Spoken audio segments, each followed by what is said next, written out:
Sometimes the most dangerous predators are the ones who invite you in. I should have trusted my instincts about Terry from the moment we met. At 21, I was desperate to escape my parents' house, desperate enough to ignore every red flag that followed. The Facebook post seemed perfect. Room for rent, clean house, responsible roommate wanted. The photos showed an immaculate home with modern furniture and tasteful decor. Terry responded to my message within minutes, which should have been my first warning. Who replies that fast? Unless they're hunting for something specific. The lease agreement he sent was 12 pages of obsessively detailed rules. No guests without 48-hour notice. No food in common areas. No noise after 9 p.m. Cleaning schedules broken down to the minute. It read less like roommate guidelines and more like prison regulations. But I needed out, so I agreed to everything. When I arrived for the walkthrough, the house looked exactly like the photos. Pristine, professionally decorated. Not a single item out of place. Terry himself was the anomaly. Mid-20s, but carrying himself like someone much older, wearing clothes that looked like they'd been slept in for days. He gave me a tour with the enthusiasm of a used car salesman, pointing out amenities and house rules with an intensity that made me uncomfortable. But the rent was affordable, and my desperation overruled my judgment. A week later, I loaded my belongings into a rental van and drove to my new home. The house I walked into was completely different. Empty, barren. Just bare walls and a single stained couch in the living room. Like someone had stripped the place clean overnight. "Where's all the furniture?" I asked Terry, who was hovering behind me with that same manic energy. "Oh, I moved some things around," he said dismissively. "Already grabbing boxes from my van. Wanted to make more space for your stuff." 3 months passed. I barely saw Terry. He'd leave before dawn and return after midnight, if at all. Sometimes I'd hear him moving around downstairs at 2 a.m., dragging heavy objects across the floor. But by morning, he'd be gone again. I started to wonder if he actually lived here, or just used the house as some kind of storage facility. The basement was locked, the garage was locked, and he'd installed new deadbolts on doors that used to be open. Then came the night that changed everything.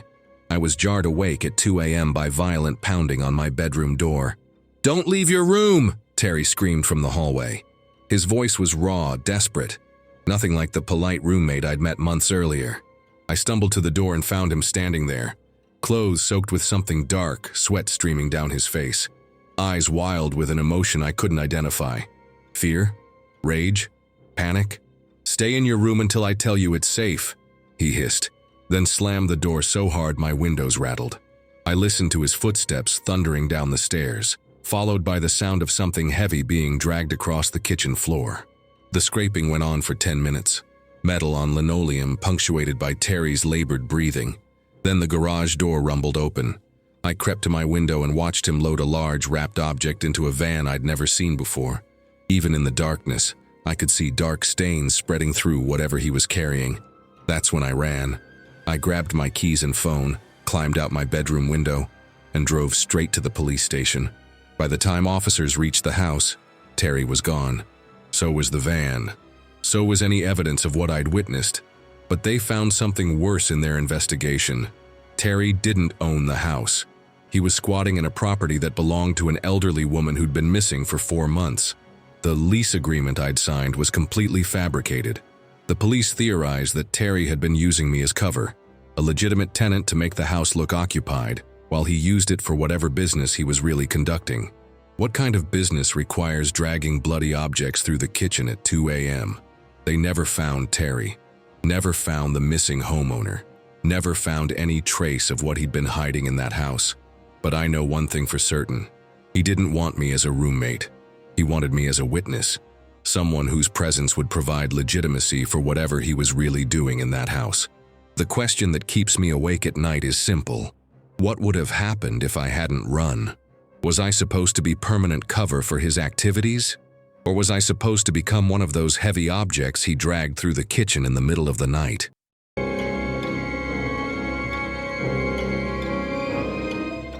Some predators hide behind acts of kindness. Moving to a new city at 24 felt like starting over. New job, new apartment, new life away from everything familiar. The rental was perfect. Second floor of a converted house in a quiet neighborhood. with my own entrance and parking space. My downstairs neighbor introduced himself on moving day. "I'm Marcus," he said, appearing at my car window while I unloaded boxes.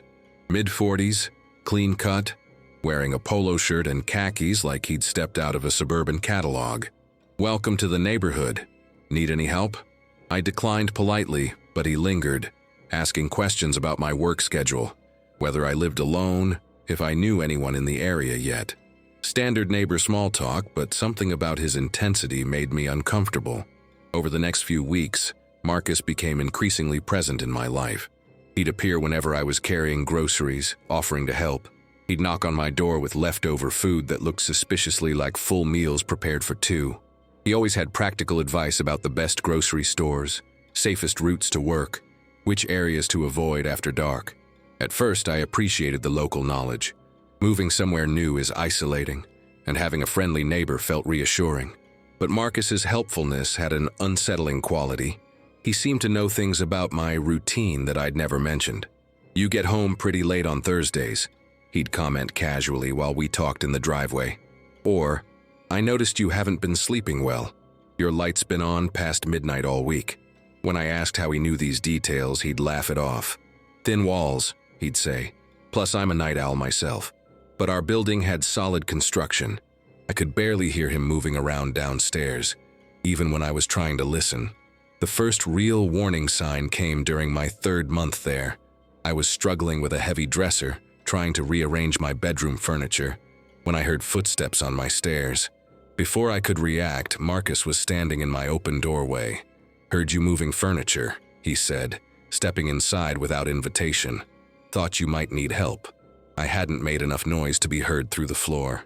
And how had he gotten upstairs so quickly? It was like he'd been waiting right outside my door. Marcus surveyed my bedroom with an intensity that made my skin crawl. His eyes lingered on personal items, photos, books, clothes draped over a chair. He wasn't just being helpful anymore. He was cataloging. "Nice setup," he said, moving toward my closet. "You know, if you arranged it differently, you'd have better natural light." "That's okay," I said firmly, positioning myself between him and my personal space. "I like it this way." His expression shifted for just a moment, a flash of something cold and calculating. Then the friendly neighbor mask slipped back into place. Sure, he said, backing toward the door. "Just trying to help." After that, I started paying attention to the timing of his appearances. Marcus always seemed to know exactly when I was coming or going. If I deviated from my normal schedule, he'd be there within minutes, usually with some excuse about checking the mail or taking out trash. I began varying my routines deliberately, leaving at different times, taking different routes. Every time, Marcus would materialize with perfect timing. That's when I noticed the small holes. While cleaning my windows, I discovered tiny punctures in the screens, barely visible unless you were looking for them. They were positioned at eye level, offering perfect sight lines into my living room and bedroom. I called the building maintenance company about the damaged screens. The technician who came to inspect them went pale when he saw the holes. "Ma'am," he said quietly, "these weren't made by accident. Someone made these with a small drill or awl, from the outside."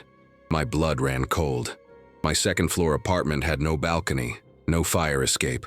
The only way to access those windows from outside would be with a ladder. "I think someone's been watching you," he continued. "You should call the police." I did, but without concrete evidence of Marcus's involvement, they could only file a report and increase patrols in the area. The officer suggested I install security cameras and consider relocating if I felt unsafe. That night, I lay in bed listening for any sound from downstairs. Around 2 a.m., I heard Marcus's door open and close. Footsteps on gravel outside, then nothing. I crept to my window and peered through the blinds. Marcus stood in the yard below, holding something long and metallic. Even in the darkness, I could see him assembling what looked like an extendable ladder. I grabbed my phone and called 911, whispering my address to the dispatcher while watching Marcus position the ladder against my building. He climbed slowly, quietly, stopping just outside my bedroom window. That's when I saw the small device in his hands, some kind of listening equipment or camera. He was installing surveillance gear right outside where I slept. Police sirens in the distance made him freeze. He looked toward the street, then up at my window. Our eyes met through the glass, and his friendly neighbor expression was completely gone. What I saw instead was rage at being interrupted. Marcus scrambled down the ladder and disappeared into his apartment just as patrol cars arrived. Officers found the ladder, the surveillance equipment, and something much worse: a detailed journal hidden in Marcus's apartment. Pages of notes about my daily routine, work schedule, personal habits. Photos taken through my windows. Floor plans of my apartment with notes about furniture placement and sleeping arrangements. Plans for installing more sophisticated monitoring equipment. The investigation revealed Marcus wasn't my neighbor at all. He was a convicted stalker who had specifically rented the downstairs apartment after learning I'd be moving in upstairs. He'd been planning this surveillance operation for months before I ever arrived. His helpful behavior was data collection. Every conversation, every favor, every casual observation was part of building a comprehensive profile of my life. The police found evidence that he'd done this before. At least 4 other women in different cities, always renting properties that gave him access to his targets, always building relationships based on manufactured helpfulness. I moved out the next week. Marcus was arrested, but the knowledge of how thoroughly I'd been deceived still haunts me. For months, I'd been grateful for his kindness while he was documenting my most vulnerable moments. Now I question every friendly gesture from people I don't know well. Because sometimes the most dangerous predators aren't the ones who lurk in shadows. Sometimes they're the ones who bring you homemade cookies and offer to help with your groceries. Sometimes they're the ones who seem too good to be true.